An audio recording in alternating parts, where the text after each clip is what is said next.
Weet julle die gevoel om $2,400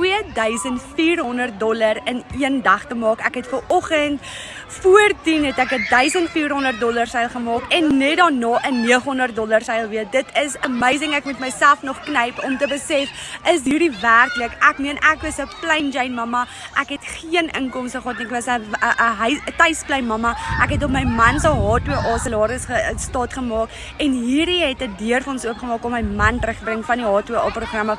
Julle verstaan nie daai gevoel van vryheid nie. Ek sit tans by die atletiek en my stelsel hardloop nog steeds vir my 24/7 in die agtergrond. Nou as jy daar aan die ander kant van die foon sit en nog steeds wonder werk hierdie vir jou, nooi ek jou uit, boek daai wifi kom met jou bemarker, vra vir daai webinar replay en kom ons kyk of ons jou 2026 beter gaan maak. Jy wil nie uitmis op hierdie geleentheid nie.